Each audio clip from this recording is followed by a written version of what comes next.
In questo video vediamo insieme alcuni suggerimenti per scrivere bene in italiano. Partiamo da suggerimenti più generali, che magari ti sembreranno scontati, per poi vederne di più specifici. Il primo consiglio che ti diamo per poter scrivere meglio è ovviamente leggere molto. La lettura ti permette di acquisire nuovo lessico e anche nuove strutture in maniera naturale. Ti aiuta a migliorare l'ortografia e anche a migliorare la tua capacità espressiva. Il secondo suggerimento che ti diamo è quello di organizzare il tuo testo. Che tu debba fare una produzione scritta per un esame di certificazione o scrivere un'email ad un albergo per richiedere informazioni o per un reclamo, è sempre bene avere in mente una struttura, perché per scrivere bene dobbiamo pensare chiaramente, in modo chiaro e semplice, e per farlo possiamo aiutarci con una scaletta. La scaletta ti permette di avere un'organizzazione. Inizialmente puoi definire i destinatari, l'obiettivo del tuo testo e infine il suo contenuto. Ovviamente devi sempre anche fare attenzione al registro da utilizzare e al lessico. Il testo che stai scrivendo è di tipo formale o informale e questo ti porterà a fare anche determinate scelte lessicali. Vediamo alcuni esempi insieme. Se per esempio stai scrivendo un'email di tipo formale, devi sapere che esistono delle formule di apertura e di chiusura specifiche che bisogna utilizzare quando scriviamo questi tipi di testi.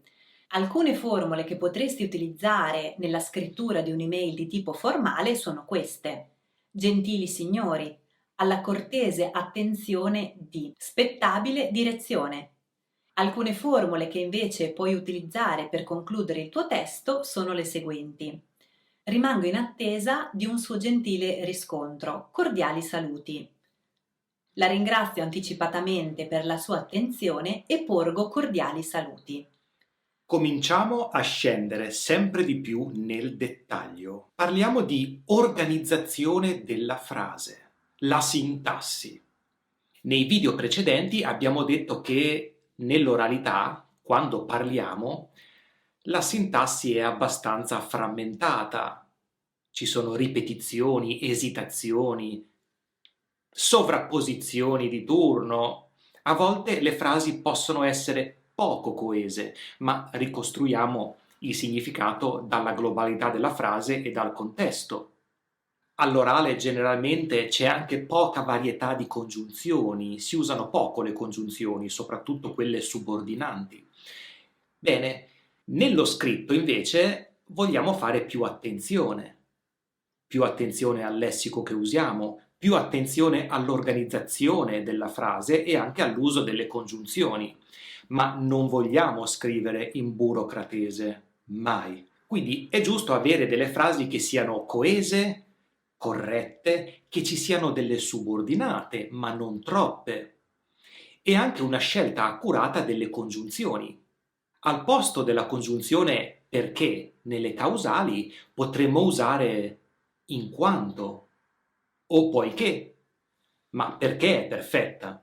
Nelle condizionali possiamo usare se, ma possiamo alternarlo con a condizione che, a patto che, purché, qualora.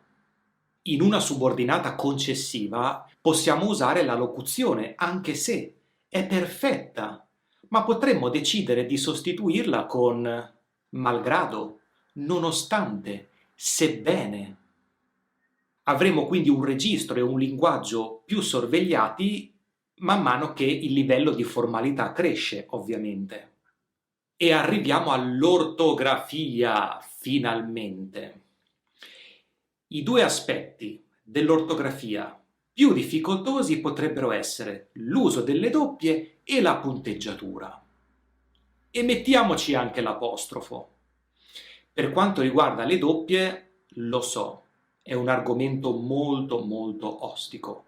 Nel corso che stiamo preparando ci sarà una sezione interamente dedicata alle doppie e un'intera unità dedicata alla punteggiatura. Faremo degli esercizi dedicati alle lettere geminate, alle doppie, Per il momento, in caso di dubbio, il consiglio migliore che possiamo darti è quello di consultare sempre un dizionario, oltre che leggere, per acquisirne l'uso naturalmente. Per quanto riguarda la punteggiatura, il punto, la virgola, il punto di domanda, il punto esclamativo, i due punti e così via, non esistono sempre delle regole scolpite nella pietra. L'uso della punteggiatura molto spesso dipende anche dallo stile di chi scrive. Però ci sono delle regole generali e parleremo anche di questo nel corso. Per esempio, la virgola è il segno di interpunzione meno regolato in assoluto e spesso chi scrive se la dimentica o ne abusa. È importante ricordarsi che una virgola può fare la differenza e il classico esempio è questo. Vado a mangiare, nonna. Vado a mangiare, nonna. Non vogliamo essere cannibali. È importante usare la virgola anche per separare gli incisi, quindi delle frasi che danno informazioni aggiuntive. Giulia, la mia dolcissima metà, cucina divinamente. Ruffiano! Il punto e virgola, questo segno di interpunzione così bistrattato e ignorato anche dagli italiani. Il punto e virgola rappresenta una pausa più forte e più lunga in una frase in cui non vogliamo ancora inserire un punto. Magari è una frase abbastanza lunga dove ci sono già delle virgole, ma non vogliamo concluderla. Si usa negli elenchi che includono delle frasi più lunghe, non dei semplici elenchi di parole. E ci sono tantissimi altri casi di uso dei vari segni di interpunzione. L'apostrofo è un altro aspetto importantissimo dell'ortografia italiana. Si scrive un po' con l'apostrofo e non con l'accento. Quale è? Non vuole l'apostrofo. Non lo vuole. Da con l'accento e da con l'apostrofo appartengono a due modi verbali diversi.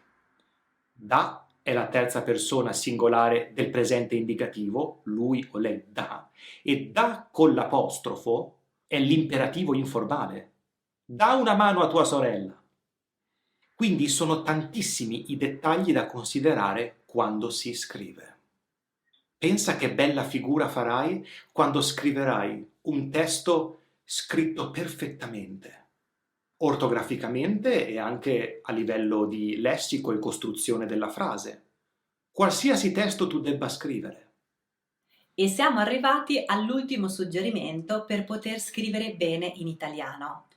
Una fase che non può assolutamente mancare è quella della revisione del testo.